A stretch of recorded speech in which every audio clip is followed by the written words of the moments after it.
우리가 한의원 가는 케이스 중에 가장 일반인들이 많이 생각하는 것 중에 한 가지가 뭐냐면 발목 삐었을 때죠. 발목 삐면은 한의원 갈 생각을 많이 하기도 하잖아요. 그리고 누구나 평생 살면서 발목 한 번 안 삐어본 사람은 없을 것 같아요.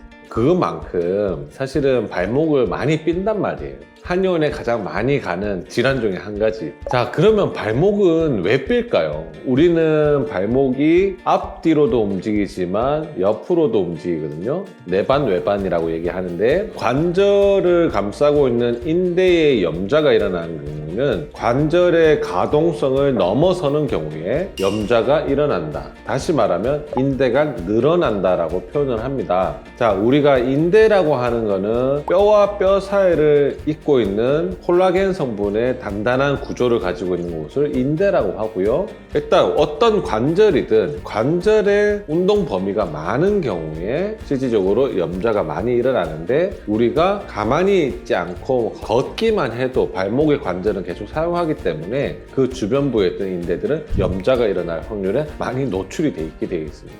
그리고 운동을 한다든지 넘어진다든지 발을 잘못 딛는다든지 그런 경우에도 발목 주변에 과가동성이 갑자기 일어나게 되면서 염좌가 일어나는 경우가 많이 있습니다.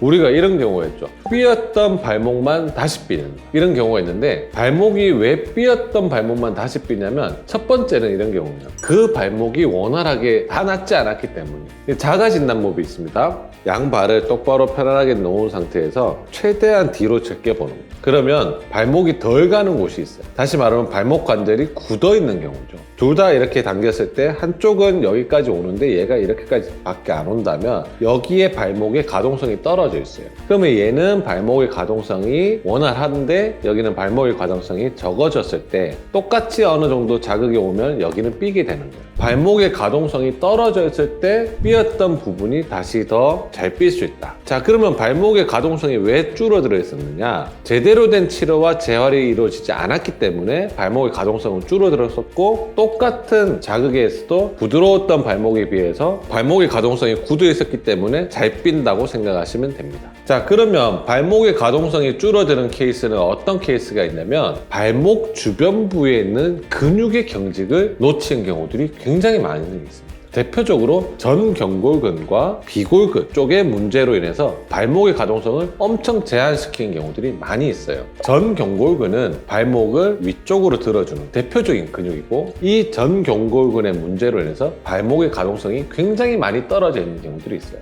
여기에서 제가 말씀드리고 싶은 거는 발목이 삐고 난 뒤에 재발이 중요하잖아요. 그러면 재발을 방지하기 위해서는 한 가지만 기억하시면 됩니다. 걸으실 때 엄지발가락을 들면서 걸으십시오. 우리가 발목 관절을 굴곡시키는 대표적인 근육이 전경골근인데 발목을 삐고 나면 이 전경골근이 기능이 떨어져요. 우리가 걸을 때 발끝을 들어주는 기능이 떨어지게 됩니다. 그래서 이쪽은 전경골근이 기능이 좀 원활해서 걸을 때 돌뿌리가 있어도 걸리지 않지만 이쪽에 전경골근이 기능이 떨어져 있다면 굴곡이 제대로 되지 않으면서 돌뿌리에도 걸려서 넘어지는 경우가 생겨요. 그래서 전경골근이 많이 과긴장돼 있다면 그쪽에 전경골근을 제대로 치료를 하면서 발목의 굴곡을 원활하게 회복시켜주는 것이 첫 번째 방법이라고 저는 생각합니다. 자, 그리고 두 번째, 발목을 자꾸 삐는 경우에는 우리가 발목을 굴곡을 시켜줘야 되는데 신발이 무거운 걸 신으면 어떨까요? 발목 굴곡이 잘 안 되게 되어 있습니다. 그런 경우에는 신발을 좀 가벼운 신발을 신으시는 게 좋으세요.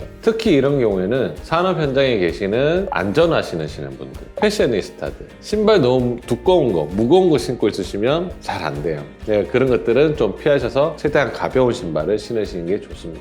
마지막에 한 가지는 뒤쪽에 있는 신전근이 단축되어 있는 분도 계시겠죠. 이런 경우는 어떤 경우냐면 힐을 많이 신는 경우에 높은 굽을 많이 신는 경우에는 당연히 뒷근육은 짧아져 있고 앞근육은 약화가 돼 있어요. 그래서 힐을 신고 있다가는 발목을 안 삐었지만 단화를 신는 순간 발목을 삐는 경우가 생각보다 많습니다.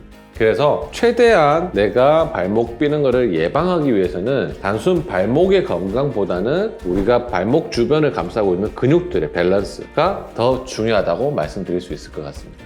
반복되는 발목 염좌일 때 우리가 또 조심해야 되는 게 있어요. 처음에는 그냥 인대에 늘어남만 있었는데 초반에 며칠 정도 치료를 하고 난 뒤에 그래도 다닐만해 하다가 언제부턴가 계속 2주, 3주, 한 달까지도 진행되면서도 계속 발목이 아파요. 이렇게 되면 관절염으로 진행된 거라고도 봐야 돼요. 이게 인대라고 하는 거는 결국 관절에 안정성을 주는 건데 이 인대가 불안정해지면서 관절에 안정성을 못 주고 관절에 나쁜 영향을 미치면서 관절의 염증까지 만들어낸 외상성 관절염 단계로 진행되는 경우들이 간혹 있습니다. 이런 경우에는 처음에 걸을 때는 괜찮다가 걸으면 걸을수록 통증이 더 심해지는 케이스도 있고요. 아침에 일어났을 때 관절 자체가 많이 뻑뻑해져 있는 것을 경험하기도 합니다. 또는 관절 자체가 계속적으로 부어있는 경우도 생기거든요. 이런 경우에는 관절염일 수도 있기 때문에 확실한 치료를 받으시는 게 가장 좋습니다. 인대라는 조직 자체가 아주 탄탄한 조직 자체이기 때문에 사실은 웬만해서는 잘 안 늘어나기도 해요. 하지만 반대로 늘어나 버리면 돌아오는데도 시간이 꽤나 걸린다고 생각을 하셔야 되거든요. 일단은 발목을 삐었을 때 어떻게 해야 되느냐. 첫 번째는요, 안 움직여야 돼요. 절대 안 움직여야 돼요.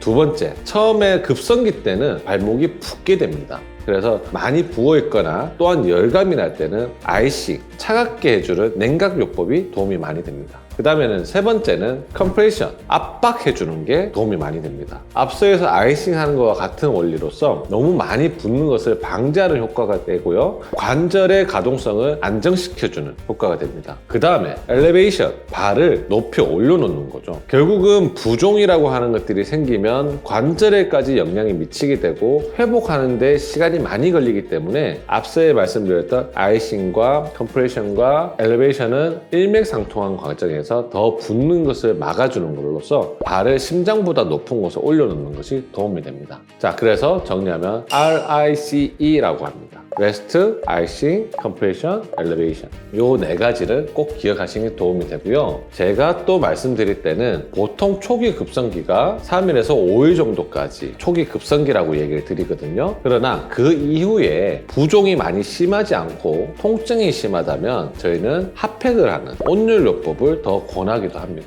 이런 경우에는 당연히 치료가 동반이 되었을 때 하셔야 됩니다.